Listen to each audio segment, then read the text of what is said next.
Hi everyone, this is Syrian Girl. I am honored to present a hero, Major David McBride, who leaked the Afghan war crimes files to the Australian media.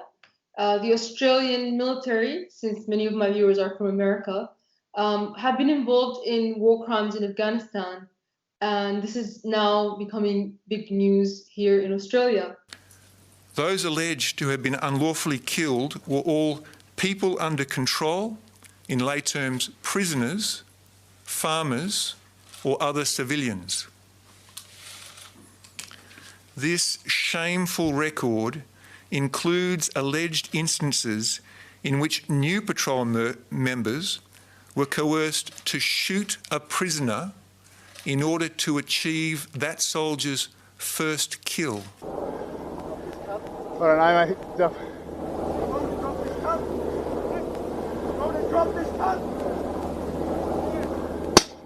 Because my viewers, a lot of them are international, and they haven't been following Australian news. Yeah. Essentially,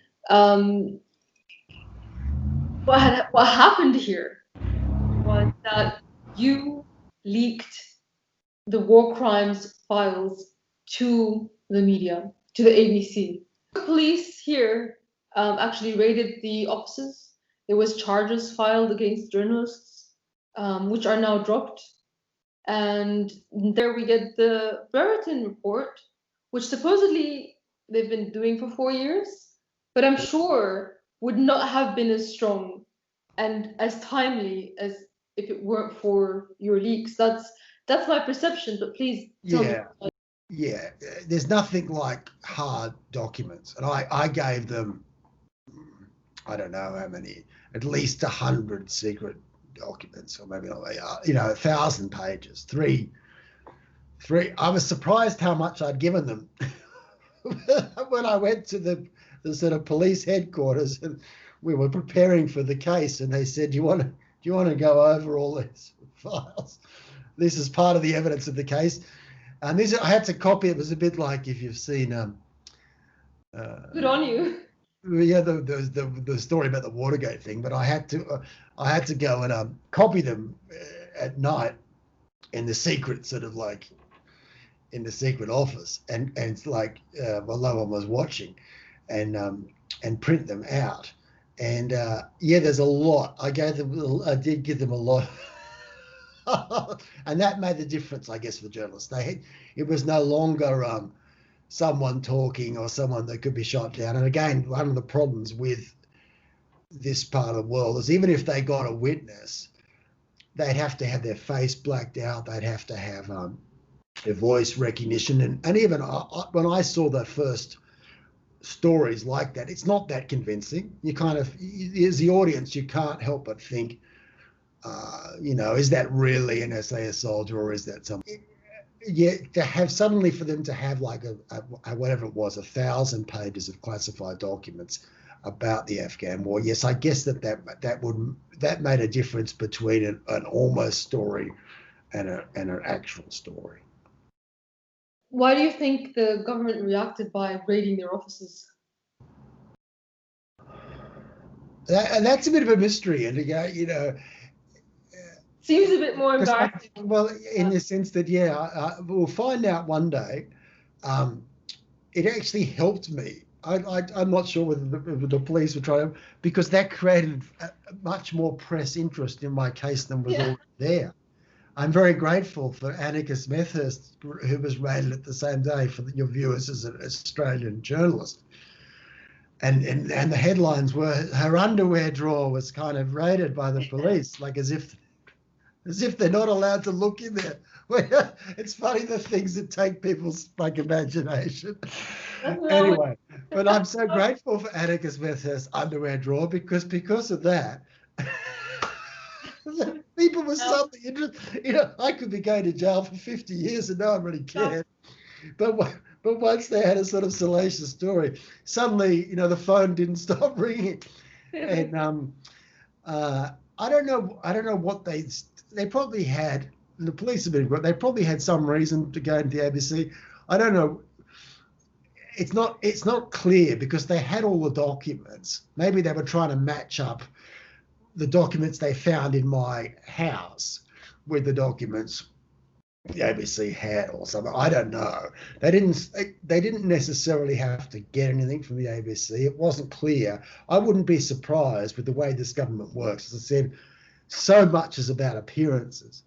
And I love this as a poetic justice kind of thing, is that I wouldn't be surprised if the raids were to intimidate journalists and that they weren't really trying to achieve anything because they actually had most of the things that they needed. Did you give them that? Like, did you actually give the police those files first? No, they went to my house. They got. I was kind of on the run in Spain. I knew that I was likely to be arrested because the Afghan files had gone to air.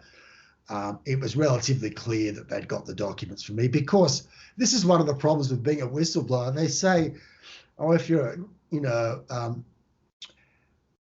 you've got to go through internal mechanisms first if you want to get something changed. You can't, excuse me, you can't just go to the press. So I've been agitating within defence for many, for 2 full years before I saw the, and I tried everything. I'd written to politicians, I'd seen the police. And so when you go to the press, and everything that the press have got is all the things that you've been complaining about. I mean, it's pretty obvious who leaked.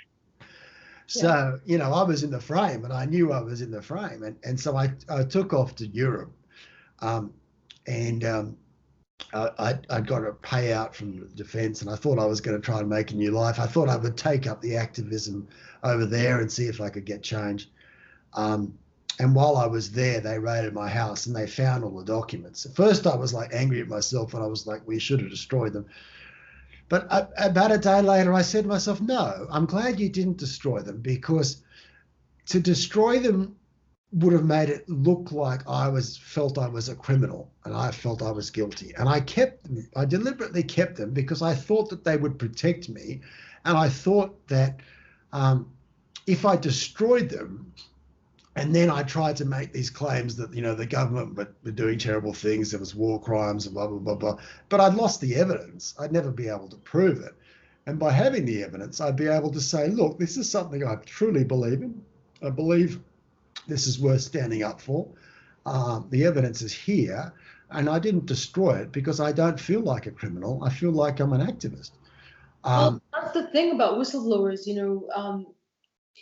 we're always told, over and over and again, if you see something, say something, report crimes. You're encouraged to whistleblow in a corporate setting, but suddenly when you're like whistleblowing on literal mass murder and corruption and embezzlement of trillions of dollars, suddenly no, that's breaking the law. So I know, it's pretty funny, isn't it? I mean, even now today. They say, oh, the Australian government are like, oh, it's good to be a whistleblower. It's good to report on your soldier buddy who shot the Afghan. Very, very good. But if you report on us, very, very bad.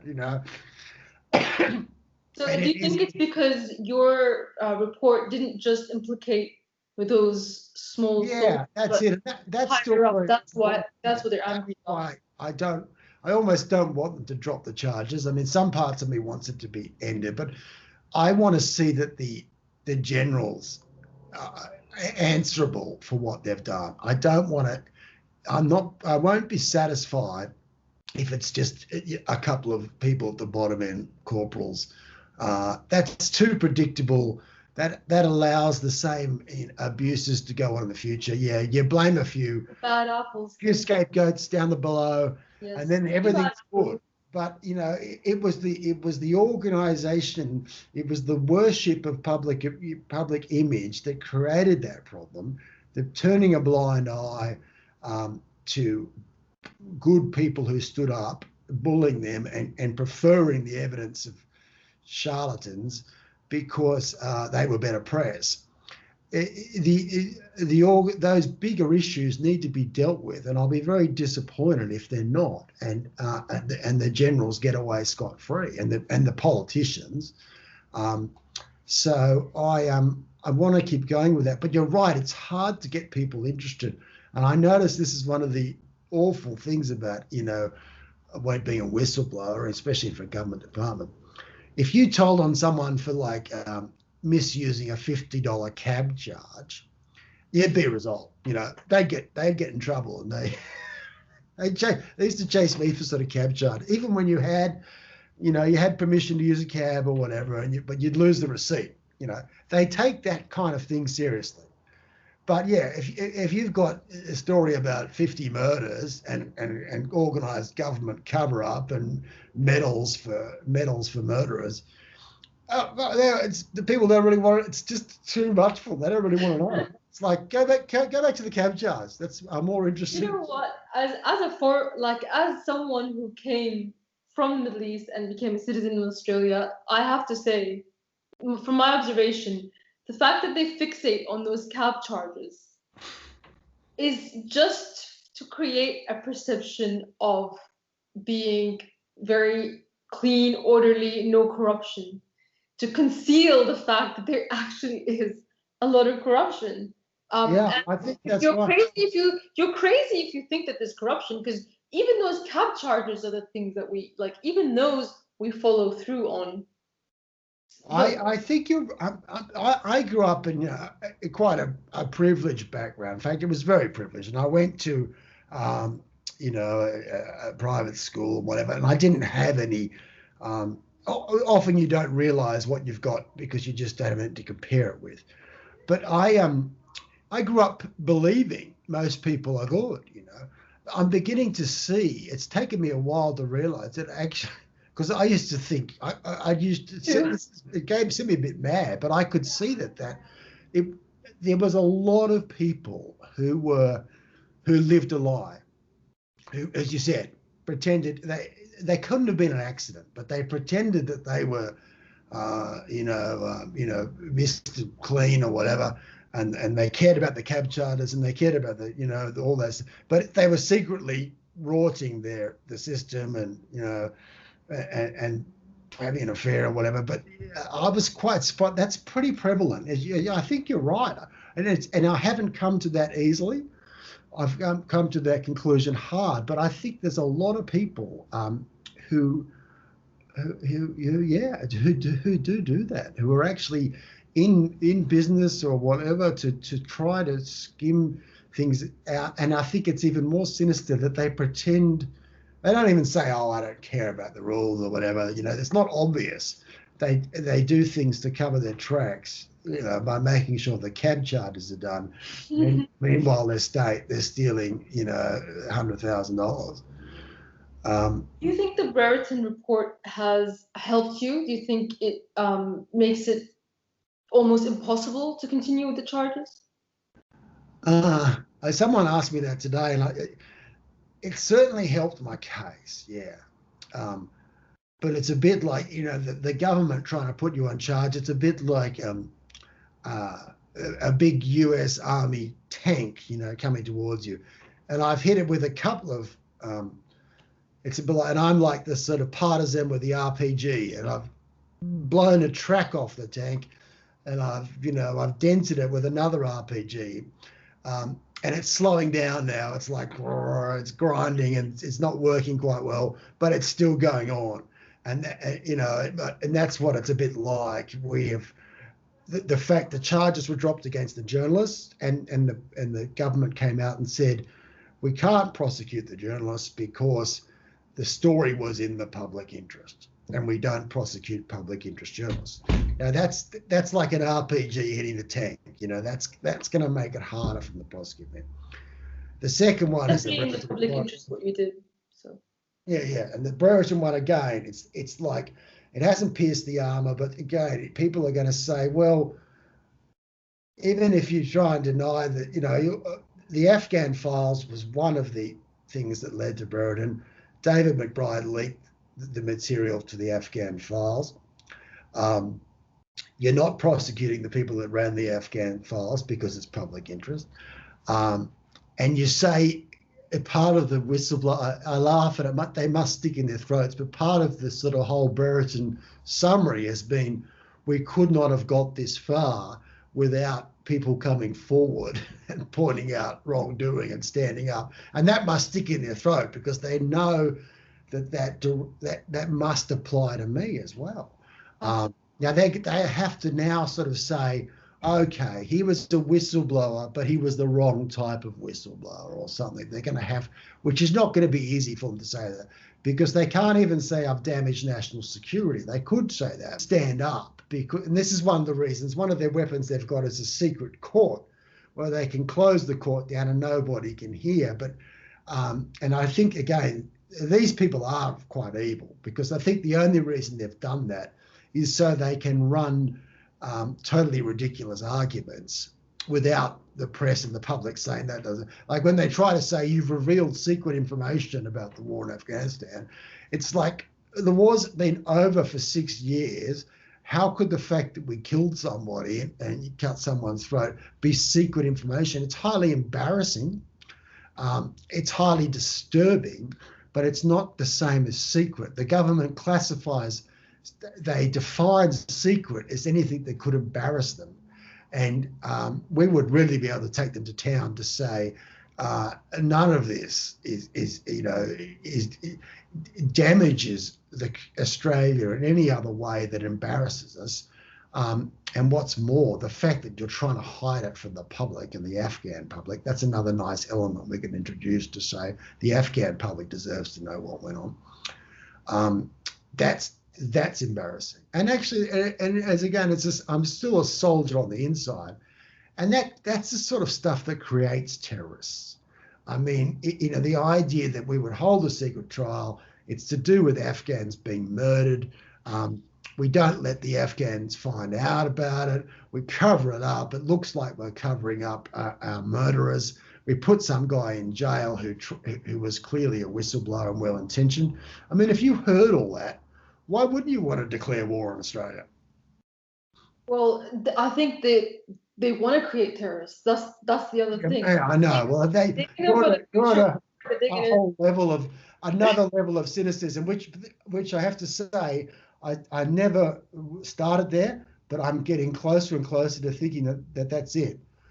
Because this is one of the things I saw in Afghanistan. I started off thinking, it's just so incompetent, we are so incompetent. And now I changed, and I suddenly have this light bulb moment to say, this is not incompetence. We do not want to win the war. We want to perpetuate the war. And I think that maybe you're absolutely right, and you will know this, and some of your viewers will know, and it's because the security services increasingly run things. And even though the average person probably wouldn't, want to create terrorists, the security services do, because they know it's good for their business. They know that war is good for, might not be good for Australia, but war is good for America as far as they're concerned. It's good for their friends. It's as I said, it turns public money into private money. And I wouldn't be surprised. And there's probably somebody in a basement in Washington with a PowerPoint and a whiteboard, and they really believe it is good for America to create terror. And they've got, they might even have a degree from Princeton or something, and they are telling people, yeah, no, it's good in the long run. We create terrorists, we destabilize governments, and don't think it's bad. Don't get carried away that we're actually the bad guys. It's somehow this is helping America in the long run. There are probably people who believe that, and they don't realize how damaging that is. And once you get to, I believe it's a bit like the Roman Empire. Once you get to a stage where you're that depraved, you deserve to fail. Where you will, where you will kill your own soldiers. Your soldiers are like gold, generally. They're people that are prepared to give their own life for their country. They come from a very, almost always anyway, a very tough background. And they front up and they basically say, you can kill me for Australia or America, but I believe in what we're doing somewhere. Now, if you start wasting their lives in order, to corporate profits, I mean, it sounds like a sort of a cliche. As you said, I think we do want to create terrorism. I think that we do cynically waste the lives of soldiers all too free, and well, let alone the people of Afghanistan and Libya and Syria. You know, they mean nothing. I mean, the WikiLeaks, you know, one of the many thousands of really good points, but the idea that we had just simply lied about how many people we killed in Iraq, and we thought, oh, that figure doesn't sound too good. It sounds a bit big. We'll just, you know, whatever, 150,000, we'll change that to 100,000. You know, official stat. You know, that's the sort of bullshit, and that's like 50,000 lives. And if we know the truth about wars, as Julian Assange said, we might not rush into them so much. Well, I'm an anti-war activist. Yeah. If it's a war of self-defense.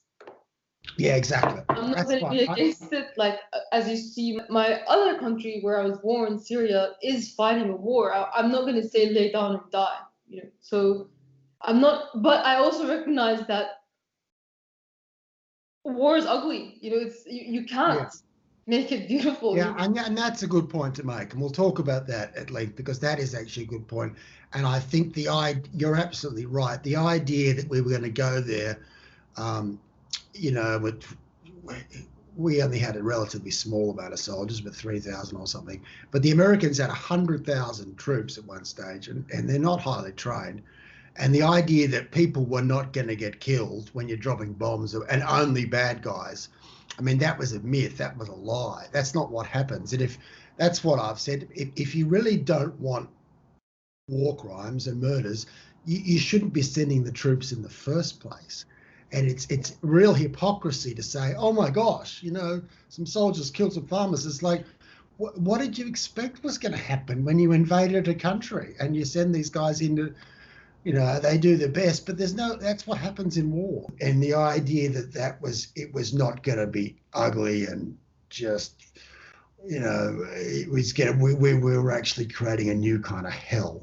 And it was a lie that we tried to sell the public, that it was going to be some sort of surgical thing. They loved that word, surgical, and we were just going to like shoot the bad guys like in a movie, and you know, no innocent people were going to get killed. I mean, this is one of our other themes. We were more interested in the image, dropping bombs, looking tough, because that one, George Bush got returned on an increased majority in the 2004 election, and that's, unfortunately, that's my theme, is that we don't really fight wars to win.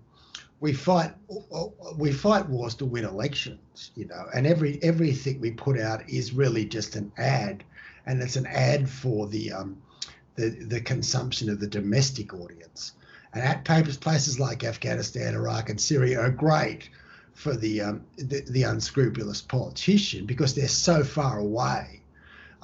You know, you can drop a bomb and you can put a little bit of propaganda, and you can show a man in a turban, and you can drop a bomb and you can paint it like you've done something heroic, and there's no journalists on the ground, or there's like, look at what happened in Syria, you know, the world's biggest smear campaign, where, you know, even middle-class educated people kind of thought the whole Syrian nation was some sort of, you know, bad people, and if we killed Syrians, it wasn't really a crime. Or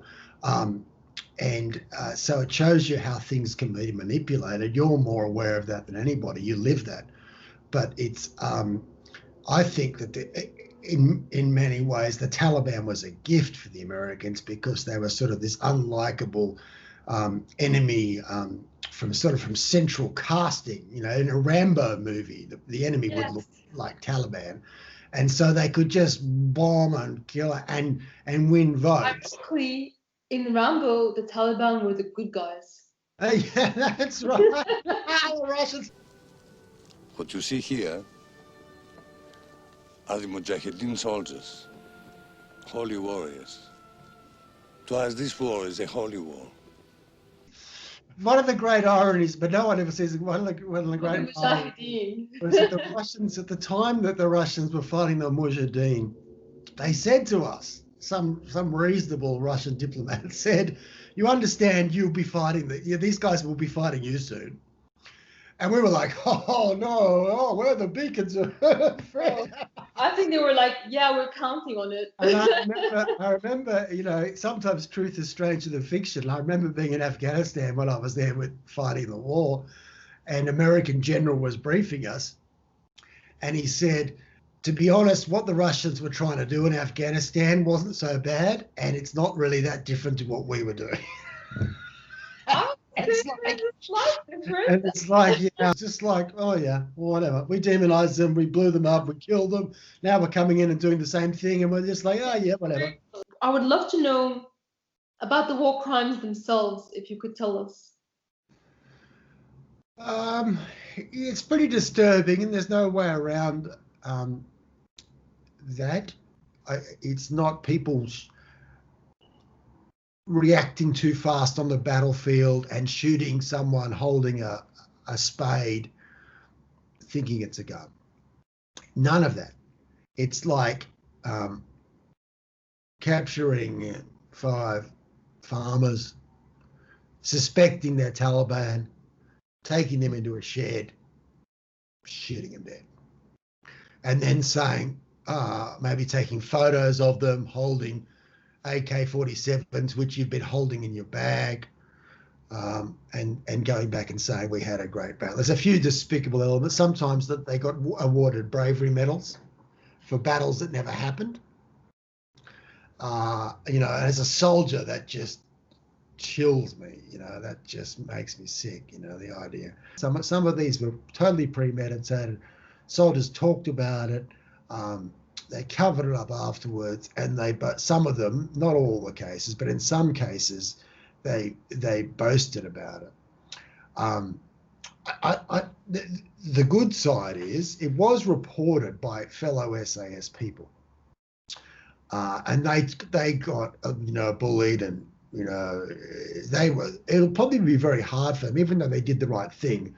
It's still probably not going to be easy. The world is such a complex place. Human emotions are so complex. I'm sure it wasn't easy for them.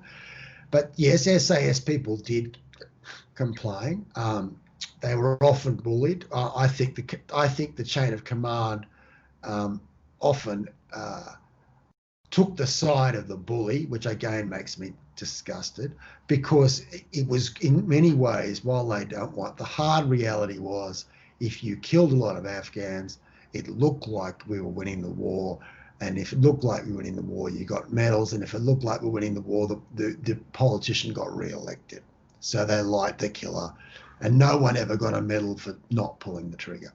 You know, that's the same theory I saw writ large in Syria. And, you know, you would have thought the generals, Petraeus or McBride, no one ever got promoted right up the chain of the American by saying, we don't need to do a surge. You know, maybe we should withdraw. You know, no one would know. The way to get promoted. Fired. Yeah, the way to get promoted was to say, we need more bombs, we need more people. You actually went to Afghanistan yourself. You fought there. You saw what happened. Can you tell us what made you decide to be the leaker that broke this war crime story?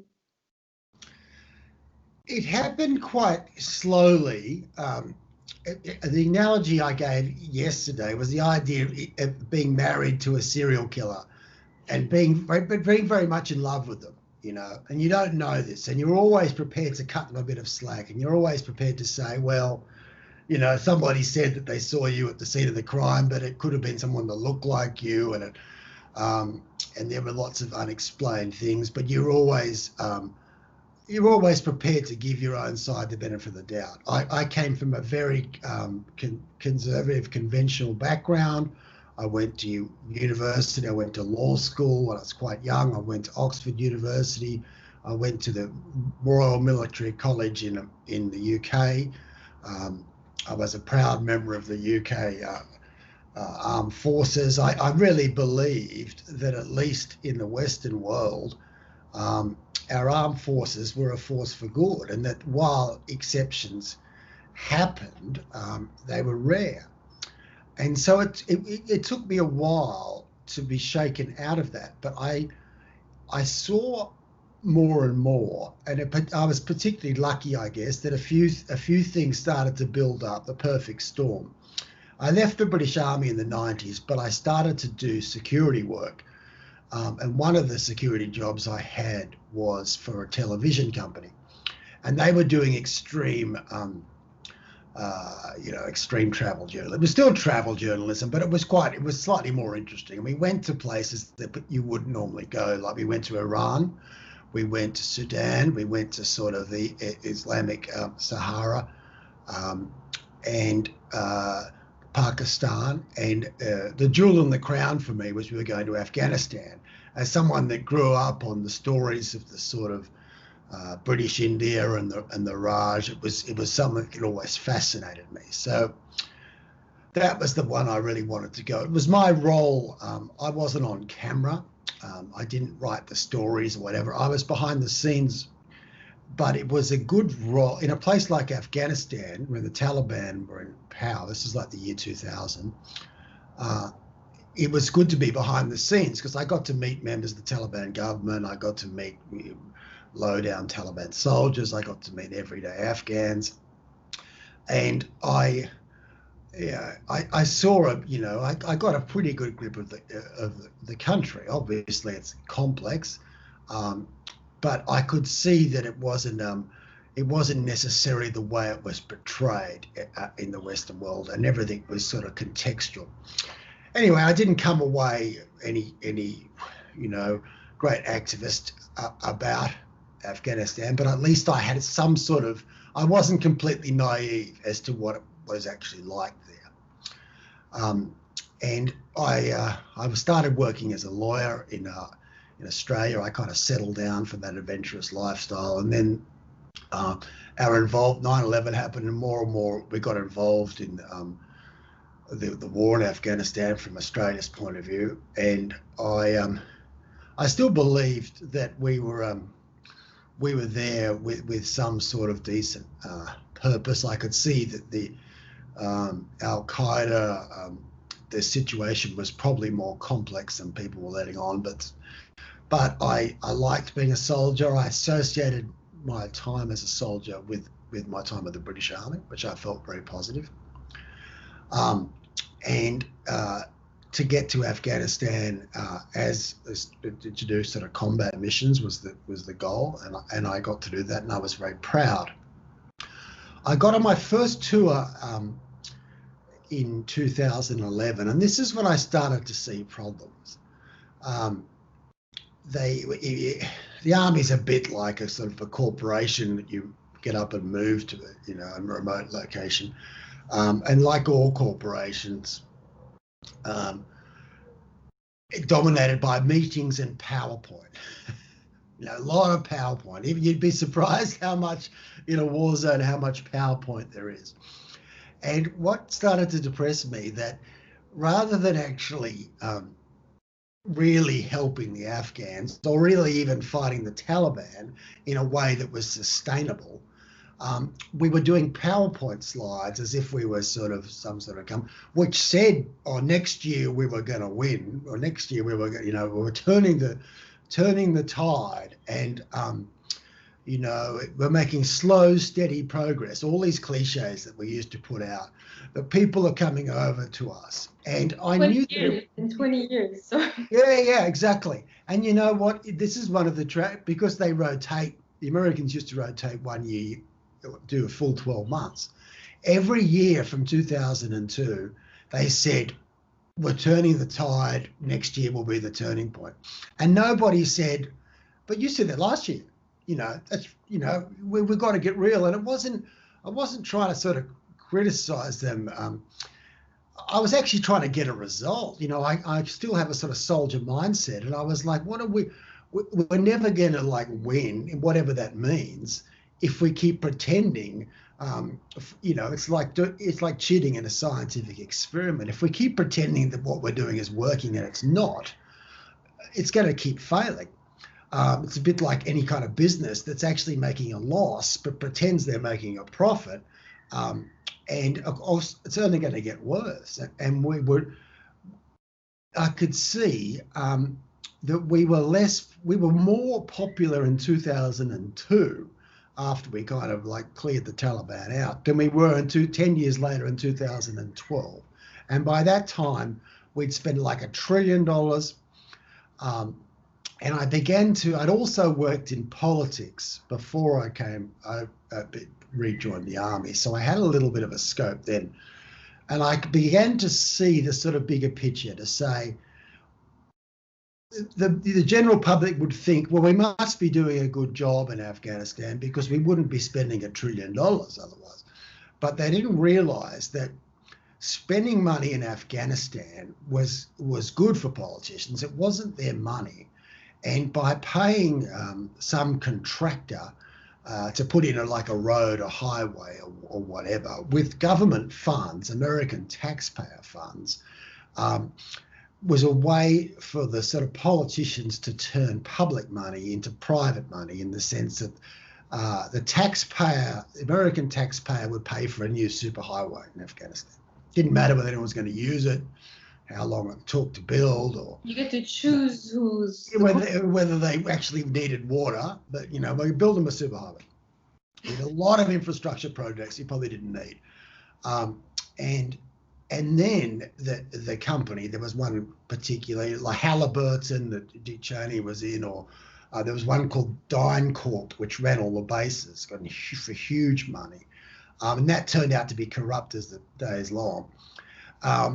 And so, but the politicians would get rich because they either leave political life and go and work for one of these big corporations like Dick Cheney did, back and forward, or the contractor would give big donations back to the politician's campaign, because I knew that the only way to survive in politics is you need to get a lot of money for your next campaign.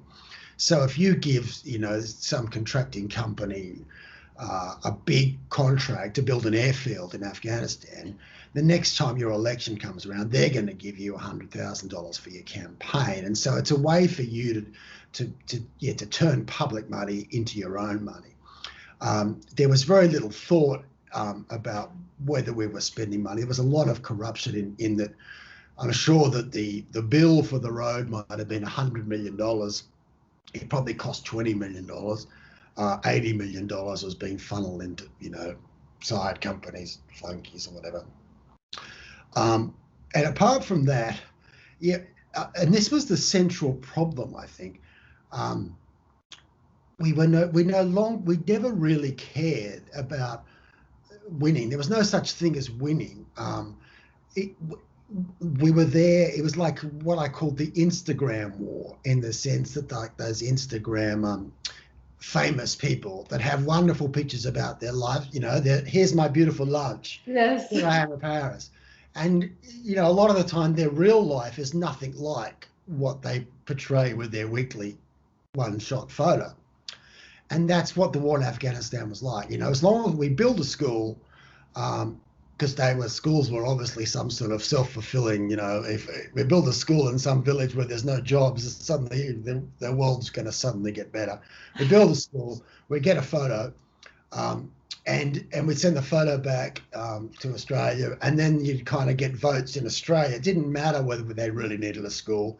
It didn't matter whether the school was going to be like knocked down like next week or whatever. The idea was to get a photo of a school. The idea was to get a photo of a bridge. And it really wasn't.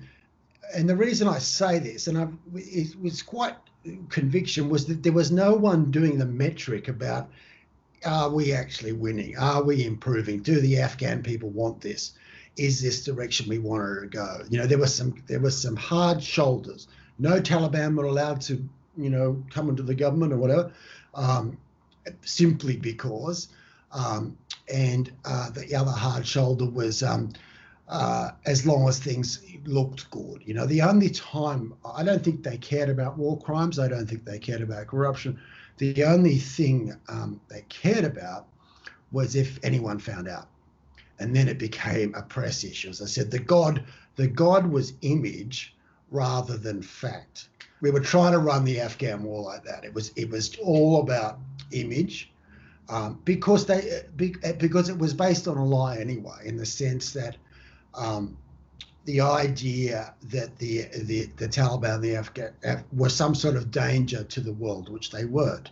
When I was there in 2000, they were desperate they wanted water, they wanted food. They had a big famine, and hundreds of thousands of them had died. And they weren't interested in world revolution. And the only reason, they didn't even particularly like Osama Bin Laden, because he was, you would know more about it, he was Wahhabi, and they were all Arab. We saw them. Funnily enough, I almost got shot by an Al-Qaeda guy. I like to think it was Khalid Sheikh Mohammed, but I don't know that it was, but because he had a strong American accent. We came across him in Kabul when we were when we were doing the TV show. And this guy came in, and we had all these big crises, like we were, you know, we could have been special forces, but we're actually just camera crew, you know, and we had short haircut. We're all quite strong. And he this guy, whoever he was Al Qaeda because he was an Arab, but he came in. It was quite funny. And in Afghanistan, and he was like, "What are you guys doing here?" And he pointed the gun at us. We were quite scared. I was like, afterwards, because he was like sweating, and he wasn't like a soldier guy, but he was obviously like a planner or something. And I said, "Oh, he wasn't dangerous." Is this when you were doing the documentary? This was documentaries in 2000. But I also knew that the average Taliban was not involved in that at all. That was a separate thing. And what they, or the average Afghan, well, if I recall correctly, you know, Robert Fisk did an interview with Osama Bin Laden and called him the hero who's taking on the Soviet Union. That was the headline. Yeah, no, it's true. Yeah, so there's no question that Al Qaeda was there, you know, but how did it get there? Oh, there's so much hypocrisy and so much double dealing. Our cameraman at the time, when we did the 2000 story he'd had interviewed Osama Bin Laden in the cave, and you know, this time he was on the run, and he didn't like, because the cameraman was a very sort of stiff Englishman. He didn't particularly like him personally, but he could see, the cameraman had worked with the Mujahideen and whatever, and he knew that Osama Bin Laden had been fighting the Russians and was a very kind of brave guy. And when we were in Pakistan on the border in Peshawar, they had lots of, everywhere you went to a market stall, they had little kind of almost like what we would call religious icons of pictures of Osama Bin Laden riding a white horse with a sword in his hand. He was, you know, he was popular, and so there was a huge amount of hypocrisy. But he was bringing one thing he did do was he did bring money in for the Taliban, but they were using it to largely feed the population, and they didn't have any choice. And the Americans, or the UN, were being very cruel. And they were letting a lot of Afghan children die simply because of the sanctions. And it was it wasn't great, but it's one of these areas, as we spoke about before, it's a long way away from America. It's a long way away from Australia. It was hard to get there. So no one really saw the truth. It doesn't mean that they were good, but the situation was far more complex than it was made out. They were people who were desperate for money, and had the Americans wanted to, made the least amount of effort to say, look, we can help you. We understand your children are dying, and that even though you know, there's a lot of like fear and prejudice to say, even though you wear black turbans and you sort of have a hardline, you know, interpretation of the Quran, so do the Saudi Arabians. And we're not going to hold that again. We're not going to sort of let your children die just because of that. And if they'd made some effort to negotiate and to come to some middle ground, I think that could have been done. My cynicism is that they didn't want that because they were a convenient enemy, and a convenient enemy that because the Americans kind of, while they might not have deliberately started the war, they knew that a war, especially against such a weak enemy, would not be bad. It would be good for business. They get to use all this expensive equipment. It wouldn't necessarily be a bad thing. I have a question for you about whether you think this is the prevailing theory about why they went into Afghanistan. Of course, there's the 9/11 stuff, but even before, there was already, stuff in the works, documents in the works about plans to invade. So there is a theory that it's because the Taliban was destroying all the opium farms and that they basically destroyed opium production. And after the war, the opium skyrocketed, and now there's like a severe opium addiction problem in the US market. So have you ever heard of this theory? And what is I've heard, I haven't, I've got a couple of things to say about that. I saw something on a YouTube, Abby Martin, the American filmmaker, who made quite a good short movie about Afghanistan and the origins. And I think John Pilger talked about it as well. But to say, we like to paint the beginning of the troubles in Afghanistan from the Soviet invasion, but actually the CIA were in Afghanistan before the Soviet invasion, and we were already sponsoring hardline, tribesmen. Really, they weren't Islamic. They were tribesmen who didn't like the communism or whatever. But we were using them, of course. I mean, whatever we painted them as freedom fighters. The Russians went in under the request of the then Afghan government because they were facing this. Of course, and we met. One of the things I don't want to get into the historical things because I'm not an expert, but and saying that no one else is either, particularly because it's a while ago. But what I can say was we did meet people who were very rational, nice, would be the equivalent of middle class sort of thing, who thought that it was okay under the communists. They didn't. As Abby Martin points out, quite a startling fact that if girls in school is our biggest reason for being there were actually more girls in school when the Soviets and when the communists were running it. And so it's very hypocritical of us to say, oh, look how great it is. I mean, we smashed that system up. And one of the guys I worked with, who was a very distinguished person, he was a lawyer and he helped us a lot. When I was over there as a military officer, he was the local prosecutor, I guess. Very dangerous job to be trying to put Taliban in jail. A very dignified older guy. And he'd been in the Soviet-sponsored army. He had a photo on the wall of him like he was a Soviet officer with those distinctive uniforms. And he was a very there was nothing sinister about him at all, and he reckoned that he thought that there was so much prejudice and spin that they painted that as some sort of evil force, but he thought that was a pretty good army. He was proud to be a member, and he didn't think, unlike in the Rambo movies, he didn't think that there was anything to be ashamed of, and he actually thought that was actually a good period in Afghanistan. So things were complex. Yeah, people were happy. Some people were happy under the Soviet. It wasn't that they were going around killing every people. And a lot of the people that weren't happy were the same people that wanted to fight us. And so, yeah, it's not nearly as simple as we would like to paint it. We met another guy over there. Again, you saw this. We met some hardline Talib. We met people in the middle. We met one guy who was a bit like Hamid Karzai. He was Americanized. He'd been in America.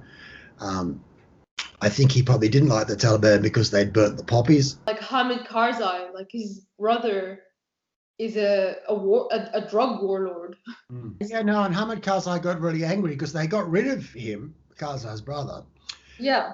And Karzai was quoted saying, look, it's better the devil you know than better you don't know. And now all his drug workers have gone over to the Taliban and we should have kept him. And the terrible thing about it, there was an element of truth to what Hamid Karzai was saying, but it did also show what a crock, the whole war was. When he was saying, look, it's better to keep, we've invaded this country, it's better to have a narco thief.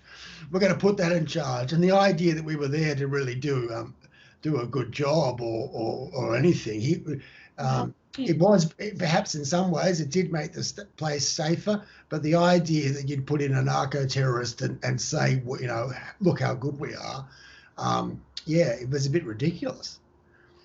People don't understand that. Like, the media never talks about it. And they had actually burnt the poppies. Now that's sometimes you hear some propaganda to say that they didn't, but they did, and they did because they did. This is why I had sympathy for them. They were a group that had a belief system.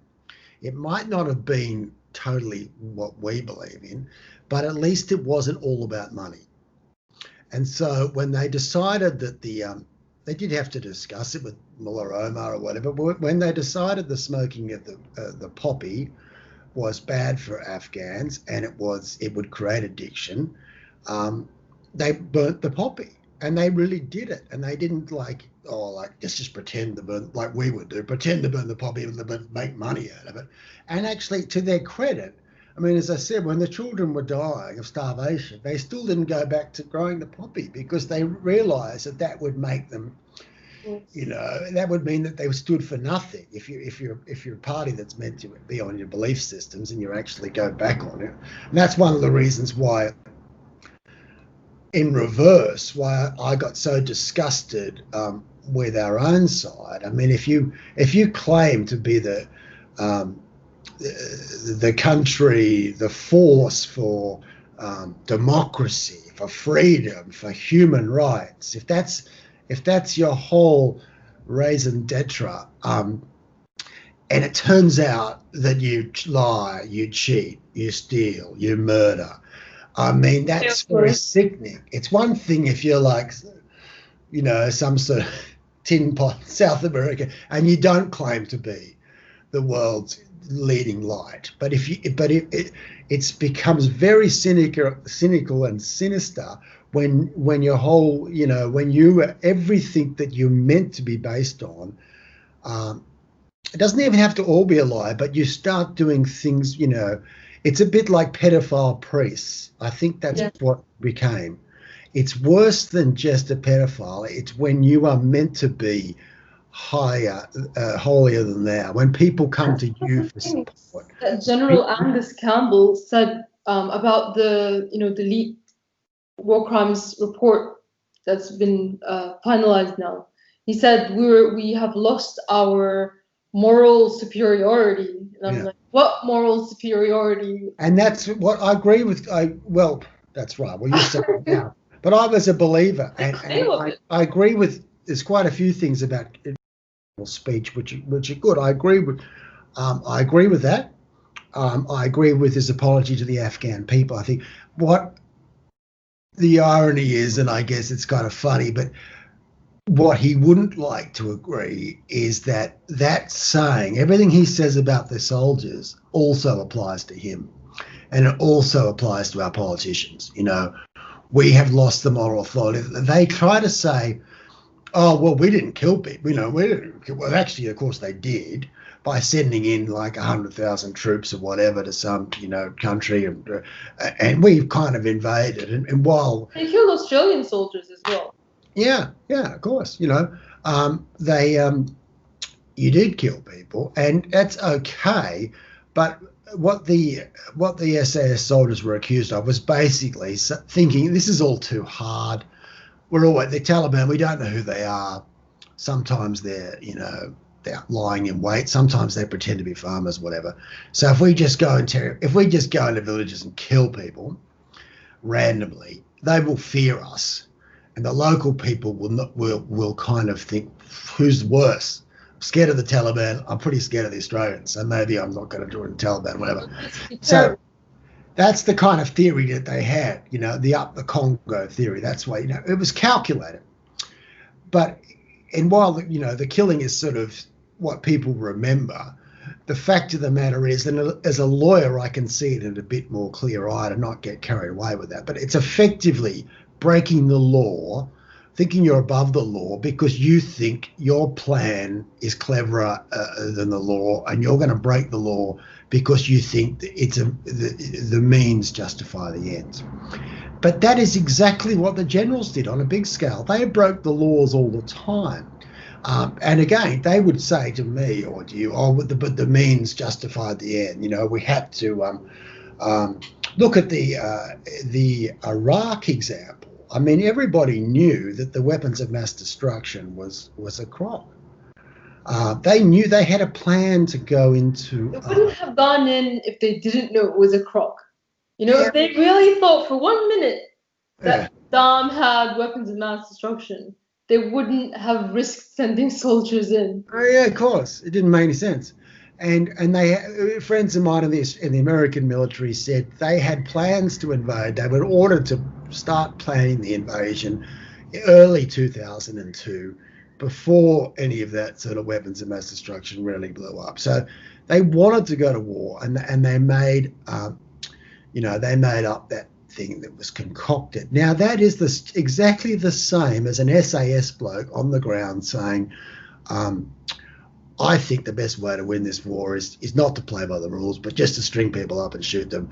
I know what I'm doing. I don't care about the law. Now, the generals and the politicians did that on a large scale. They did that in Afghanistan too. And even though while there was a lot of emotional energy about 9/11 or whatever, legally, we did not have a basis to take over the country forever. If terrorists had some sort of camp in Darwin or something, around Darwin, and they went to Indonesia and blew up the Jakarta building, Indonesia would not have a right to invade Australia and take over Australia and just say, George Bush got away with it and saying, oh, those who harbour terrorists also.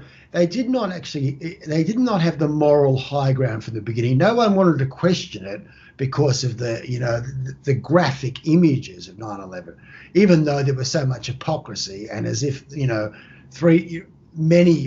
like, for example, in the Vietnam War, we dropped bombs at a massive scale on countries like Laos and Cambodia, as well as Vietnam, of course. And I don't know how many people we killed, but it's in the millions, if not the hundreds of thousands.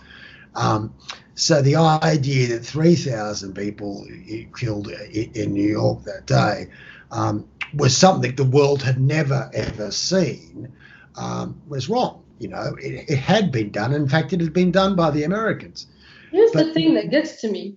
So essentially at the time, it was agreed that by the Americans that it was Osama Bin Laden. So they requested Afghanistan extradite Osama Bin Laden. So the Taliban, which, we're not defending the Taliban, but that was the government at the time, which now the Americans are actually making a peace deal with. So they're not the untouchable boogeyman that we have to, we never say anything that makes them look human. Back 20 years ago, we weren't allowed. Now we have to humanize them again because the Americans are ready to make a deal with them. So, but essentially at the time, the Taliban said, okay, we'll extradite Osama Bin Laden. Just give us evidence that he was the one responsible, or any kind of evidence that he was the one responsible, and we will send him to you. And the Americans said, no, we're not going to do that. So you're just going to have to give it to him and, take our word for it. Yeah. But we're going to invade. So the Taliban actually offered a full surrender. Yeah. And they didn't accept it. Yeah, I know. Obviously they just wanted more. I agree. And I found, I'm. It's funny what you're saying about the not being allowed to talk about the Taliban, whatever. But I'd met them. I was one of the few people that actually had met them and done deals with them. And I met like the Minister of Health, and there was a Minister of Health, and he was a doctor, and he was a genuinely, well-intentioned amateur guy, not a saint or whatever, I don't know, but he was not the devil, and he wasn't like any people. He was trying to fix the sick people of Afghanistan, and that was kind of typical a medical doctor. And so they were the people. I met them, and then I agreed that they did actually act relatively reasonable. There was no link for them to the attacks, and they were actually quite horrified by it. And I think that they did make genuine attempts, and the Americans could have easily accepted that, and they also could have easily gone in there and and just gone for Al-Qaeda in the mountains or whatever. And then we saw how that went anyway. The idea is that it's ironic that all this huge bombing campaign with the world's most expensive planes and whatever, and all of that rubbish, that Osama Bin Laden got out on a donkey anyway and lived in Pakistan for another 10 years. And so it didn't even achieve the end. You know. Yes, and the killing of it was such a non-event. It was a crop. You're right, but people just swallowed it. I think it was the beginning, and this is probably why it emboldened them to go into Iraq. It was the beginning of sort of what they call kill TV, and people watched those videos, and the politicians could see this was an opportunity, as they have a very cynical saying in the military called, well, they probably have it everywhere, but they say it a lot in the military, saying challenge is opportunity. And it's the sort of thing that Dick Cheney would have kind of said, which basically means, you know, turn a little bit of bad news into a lot of great news. You know, I wouldn't be at all surprised if he could see the attack on the Twin Towers meant he was going to make billions, you know, and they were just going to be able to use this as an excuse to rack up the defense spending, to go over there, bomb a country which was almost like a target in a target range, in that as far as any Americans, nobody real lived there, people in turbans and donkeys or whatever, so they could just bomb it. No one was ever going to find out what happened there, you know, and as long as no one ever did find out, everything was going to be great. And they controlled the media. They had Fox News, and there was no one willing to you know, speak up for Afghanistan. If they had, they would have been, you know, shouted down. And once this is the sort of modus operandi I've noticed that we do in Australia as well. Once you find any kind of organisation that is compromised in some way, like the Taliban were, the rule book gets thrown out the window. Well, we have international law, and the idea is you're meant to be, you know, guilty until proven innocent. I mean the other way around, but innocent until proven guilty, and you're meant to, you know, we're meant to follow the law in every case, international law, and ironically, the Americans claim to be, you know, the rule of law country. I feel sick when I hear Mike Pompeo say we're all about the rule of law, when of course they're the absolute opposite to that. And once they think they've got an excuse, like the vulnerability with Iraq was of Saddam Hussein, even though the Americans had built him up, they could manage to paint him as a sort of madman. And then once you've got that vulnerable organisation or person, all bets are off. You can break the law. You can, you know, it's like cops finding a homeless man and beating him to death. You know, that's how we work. The international law. The fireman who sets the fire, or the pharmaceutical company that creates a disease. Yeah. But you know, sure. On that point, but that's why people like you are important, because the dissenting voices, and we don't have enough in Australia. But luckily, I've been really buoyed by seeing more around the world, people like Taylor Hudak, yourself, and it really helps, because you feel like you're not alone. Obviously, we are voices in the wilderness, pretty much, but more and more people are beginning to see. You don't have to believe everything that we believe, but you just have to take what you're being told is true with a grain of salt. I think I told you a story about how I met my first Syrian that I ever noticed, and he was repairing my TV in Sydney. And it was when I wasn't really interested, didn't know much about Syria. I was already complaining about Afghanistan. I knew what the stories we were telling about Afghanistan were not true. I knew that it was all about public image. And he said to me, look, you seem like we got on really well. He said, you seem like a good guy. And he said, do you want to know the truth about, and again, he had to, probably like you, he had to kind of choke back the emotion, because it's hard. And he said, what you're being told about Syria is not true, you know. And, you know, there may be problems with this and problems with that, but it is not. it is not Nazi Germany. And I could already tell he was right, and to say, and it was good to hear that, to hear real people to try to question the narrative that so few people do. Again, from what I've seen in Afghanistan with first-hand experience, I know that we do things called information operations and PSYOPs, where we will do false flag attacks. Generally, we do it on small scale. We might make something look like the Taliban did something we might pretend that someone's an informer to us when it is not, so that they will, get killed or something. But on a big scale, it's pretty disgusting anyway. That's the way it works. They probably do it to us.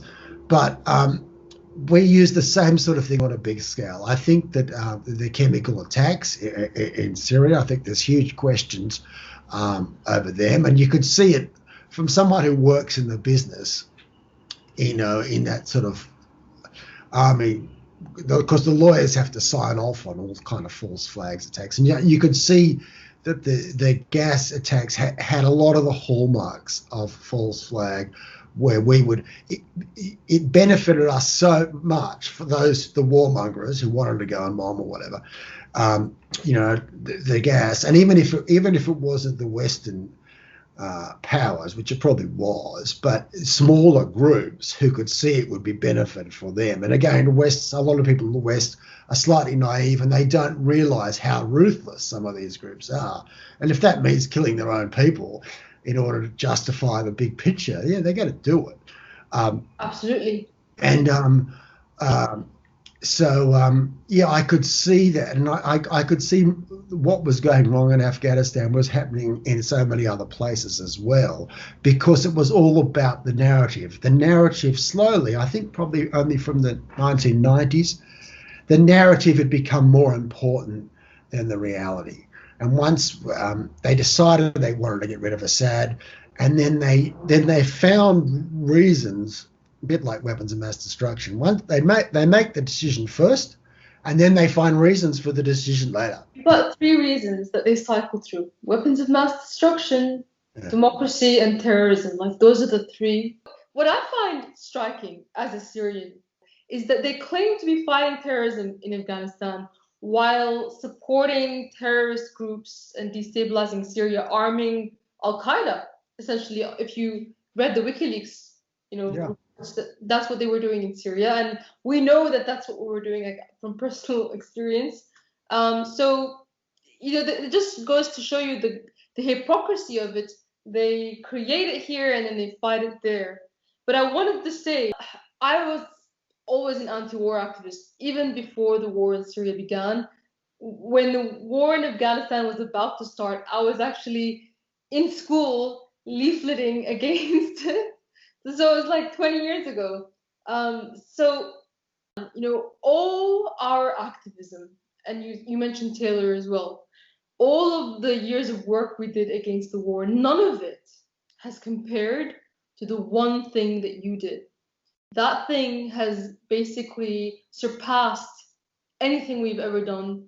And it's so heroic, and it put you in so much danger to do, that all of us as anti-war activists, have to bow down to what you did, that one thing.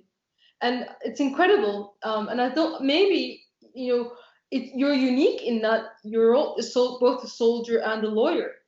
And hence you have like a strong sense of justice. But I want to mention Assange, actually, because you mentioned Assange a few times. And I think that there's a link between your case and his that, it's easy to see. You're an Australian, and you revealed war crimes. You whistleblowed. He didn't whistleblow. He actually just provided a website for which people could whistleblow. But essentially, I think that one of the issues that the people who are going to decide whether to pursue, to prosecute you or not, is if they don't prosecute you, or if they don't go ahead with the trial, then they're essentially saying that Assange also is an Australian that shouldn't be prosecuted. So unfortunately, do you see that? Yeah, no, I hadn't thought of that before, but I think you made a good point. And that, as I said, everything I've seen over the last couple of years, it makes me think that the government is a pretty sinister organisation, and they do think like that. There's a lot of the main reason, in fact, the only reason the Australian forces were in Afghanistan was because the Americans wanted us to be there, and that was one of the central problems, because we didn't really have a mission. We weren't there to help the Afghan people, and that's not even the terrible thing about that. That's not even my kind of conspiracy theory. The head of the Australian Defence Force has said that we were there just because the Americans asked us to be there. And so, and that created problems, because it meant that what are the soldiers going to do all day? We don't really have to do anything, but killing soldiers gets medals. I mean, killing Afghans gets medals. And why not do that? We don't really have any other measure of success. Yes, that's a great point, actually, because the fact is that we're there, essentially, they're telling us on television that we're there for Australian interests, and so for some reason Australian interests has something to do with Afghanistan and in schools, which doesn't make sense. But essentially we're there because America is telling us we have to be there, and America is telling us we have to allow an Australian citizen to be prosecuted and sent to a banana republic. And the thing that your leaks have threatened that because now, you know, if the Australian public were to say, actually, I don't think we should be in Afghanistan, this has nothing to do with us, it's put the Australian government in a difficult position because they want to obey whatever the Americans tell them to. Would you say that that's accurate? Yeah, no, I think that's right. Again, it's hard for me. I've got a few supporters who would agree with that, but that's unfortunately hard for the average Australian, even the educated average Australian, to grasp. But I think that, and that's what my ultimate goal would like to be, to put that war on trial, and to say, and to put the so-called strategic relationship on trial, and to say, look, I get the theory. We have to do whatever America wants, because if China ever invades Australia, you know, America will help us or something. It's just not realistic. And I think, a bit like we were discussing before, the real reason is not because they actually think China's going to invade us and America will save us. Not that that's a good reason for us to give away our sovereignty. It's more, if you do business, if you're a politician that aligns itself with America, you know, you get lots of bribes and kickbacks and trips to America, and, you know, you'll be appointed to some good board or whatever. It's really, they're doing it for themselves. They're not really doing it. And the strategic relationship is for politician to politician. It's not actually to help us. And I think that's what I'd like to attack, to say they dragged us into an unjust war. It was a disgrace. It was a disaster. It was always going to be that way. And we need to, it's not about the Afghan war for me. It's about the possible war with China or any other country that's going to come after that, and getting the public to say, no, enough. We need to stop getting suckered in to things which are for everybody's benefit except the people. But you know, my viewers would, like, I have to say that they would be dying to know more about what you think was going to happen with China. If you have any insider information about it, if you want to say it. Well, it was a bit like the war in Iraq, as I said. I mean, and this is one of the good things about being an insider in the Defence Force, and is that you can talk with great authority. People who are not bullshitters, they have told me that they had plans. They were told, it was the worst kept secret, they had plans to invade Iraq in early 2002. They were told to get on with it. It was going to happen. It wasn't a theory. It was going to happen. And they were moving equipment there, you know, long before the whole weapons of mass destruction thing. Same sort of people, senior defence people, has said to me, there is a rollout plan for China, and it is, and they talk in sort of like intelligence speak or whatever, but they say it's something like a 50-50 chance we'll be at war with China in some way in a year, 100% chance 2 years. And it's they're senior people, and it's, even though it's kind of disgusting, I know from what I know that they do have the ability to make things happen. It's not like, oh well, only if China doesn't only if China doesn't behave themselves, but we have the ability, things like the Uyghurs, Hong Kong, we have the ability to make flashpoints where there weren't flashpoints. And we have we control the mainstream media. All the mainstream media is anti-China. We have the wherewithal to create a war with China and make it look like it's China's fault. But the thing is, that would really destroy Australia's economy, because like Australia's kind of trapped in between. Funny enough, sometimes humour can be the best medicine, because I think it was that satirical show on the ABC, Utopia, whatever, and they did a skit about that. And it was almost a documentary, and they're probably all the ministers saying, well, who's our biggest enemy? And they said, we can't say, and they say China, and he goes, okay. He says, who's our biggest trading partner? China. And they go, well, how could they be both? And they go, well, they said, well, we need a big navy to protect our trade routes from China. And he goes, well, why do we need to protect our trade from China when it's going to China? Sooner. And you can see the looks on their faces. And the sad thing is, having worked in defense for so long, it's kind of a documentary, because the Americans have told us, you need to hate China. We hate China. And no one's got the backbone to say, well, you might hate China, but they're our biggest trading partner. And so they're divided, like, yeah, they want to do whatever America wants. Yeah. America says we've got to hate China. We hate China. And then someone's going, how's that going to work?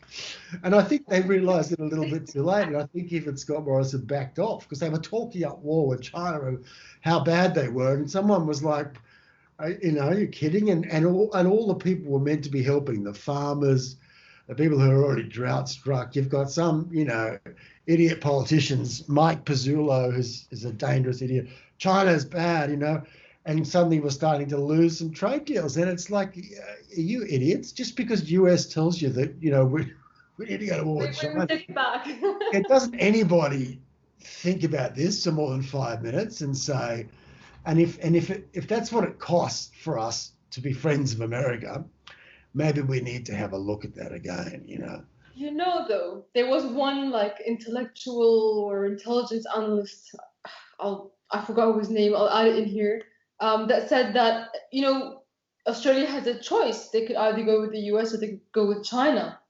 But if they choose to go with China, then America's just going to destroy them.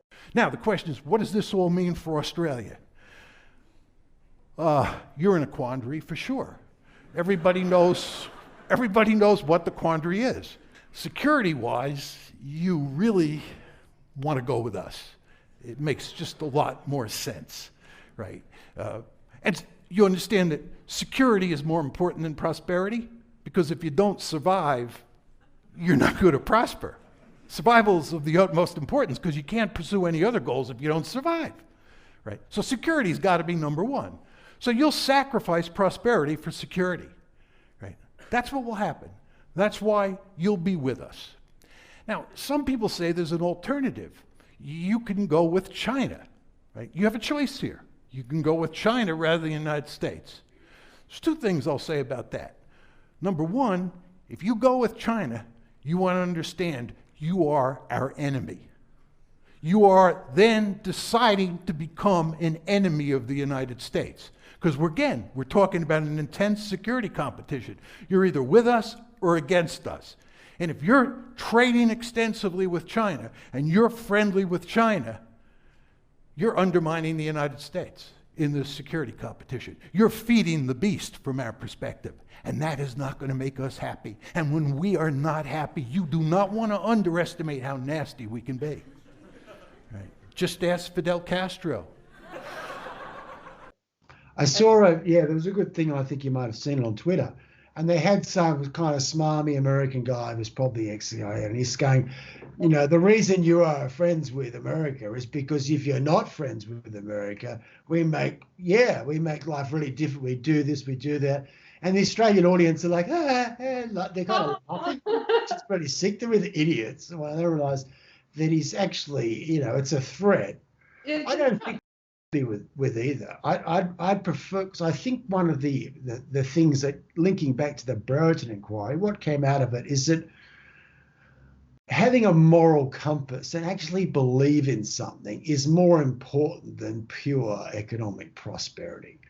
And if we have to stand on our own, and if we even get invaded or whatever, I'd rather get invaded and be a country that stands for something than to be this, you know, this gimp of a country that kind of throws themselves over to whatever powerful neighbour, you know, will give them business. I mean, we can try and stand on our own, but if it doesn't work, hey, it'd be a really something to be proud of. I mean, it's a bit hard to tell kids to stand up to bullies with school. We're like, oh, it's good to stand up for bullies. It's good to have your own opinion. It's good.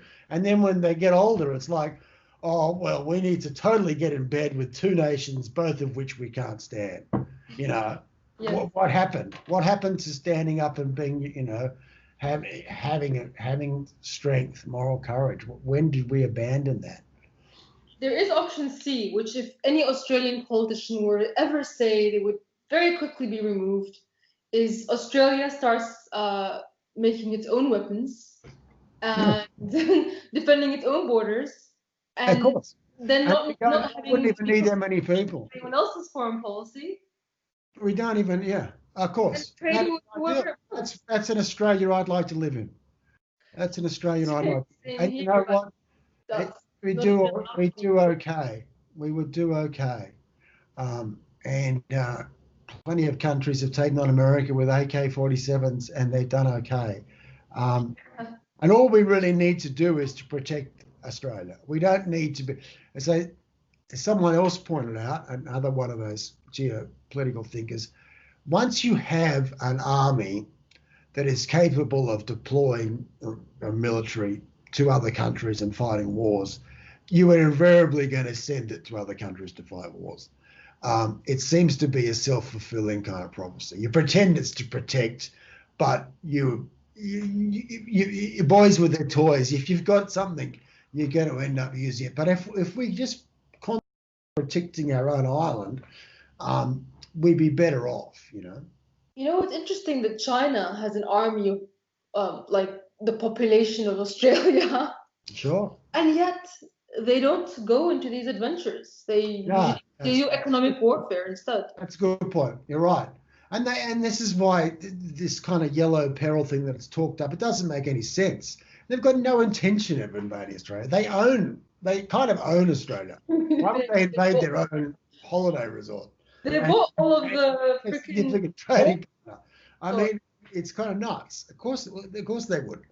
And you're right. They're not interested, and that's one of the irony. In fact, it's not even irony. It's a disgustingness when the Americans are kind of people like Pompeo slating China and telling Australia we couldn't possibly get in bed with China.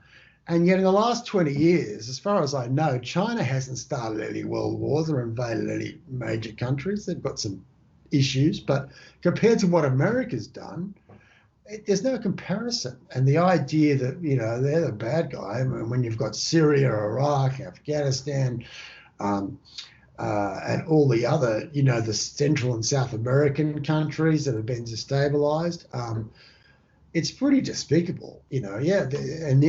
My sister, who's a well-intentioned person, sent me something she got on Facebook or something, and it was like, you know, hidden world of Chinese influence or something. And she said this is sort of very disturbing. And it's when you get things like that, it's hard not to kind of get wound up. But I wanted to say, look, it's a bit like don't you realise? It's a bit like the Huawei copy of the iPhone. Whatever the Chinese are doing, they've copied it from the American. If you're worried about them influencing all these things, don't you realise that the Americans have done that in Britain? They kind of own Britain now. I don't know. They don't have any separate foreign policy. Five Eyes is actually, while people don't understand it, it's very 1984. And it means basically America owns all those 5 countries because we all share the same intelligence. Which means we all go to war for the same reasons because the same intelligence. You can't. If you're in Five Eyes, you can't not go to war. If one of the, you can't say, "Oh, count me out. I've got something better to do." Yeah. Like you're all your secrets. Yeah. It's you share all the secrets, but and that's how they sell it. It's a bit like it's a bit like Enron or one of these corporate cons. They sell it by saying it'd be great for Australia because we will give you our intelligence, and you want to know all our spy intelligence, and of course we think, oh, this is a glossy thing, we can't live without American intelligence. And again, it's a little bit of boys with their toys. They want to go, oh yeah, we'd like to get American and then once you're roped into the timeshare, you think you're going to get all this stuff that you didn't already know. But American intelligence is extremely flawed, kind of anyway. They didn't really prevent 9/11. They didn't prevent they didn't even know the Iranian Revolution. They didn't predict anything going on in Afghanistan. I mean, they're failures of American intelligence. It's hard to think of. Want to be outside of the Five Eyes. Yeah. And so anyway, but once you're in the Five Eyes, and you can't get out. And in fact, this is a disturbing thing linking it back to my case. When I was being prosecuted in the early court cases, and it still makes me angry to even have to say it, the Attorney General's lawyer came in and said, well, we have to pause the case for a few weeks because we need to get the Americans' permission because of Five Eyes. And we need to find out the way they want to play it. It's, as you said before, and I've changed the subject as usual, but it's quite possible that the Americans are putting pressure on the Australians to prosecute me because, as you rightly said, they see if I get off, that makes Assange possibly it weakens the case against Assange. And even though some people say, oh, that's a grand theory, I mean, they overthrew the regime in Ecuador in order to get him. So there was nothing that they will stop at. So they will certainly put pressure on the the Australians, to say you've got to keep prosecuting. That's why I don't think they'll drop the charges, even though the case is weakened. But even though it's going to be extremely embarrassing, I mean, for them, that's why I want it. Ideal world, I want it to blow up in the face. And it's good to speak to someone because you get it. You can see all these kind of issues, and not everybody does. And so it's quite of a lonely trek for me. But it's good to speak to someone like yourself who can see those broader issues, and that don't make you feel like that you're a mad conspiracy theorist, that you see that that's a possibility. When you speak to the mainstream media, they're going to talk about the war crimes and Australian honor and stuff, but they're not going to see, or they're not going to want to see, or not going to want to talk about it.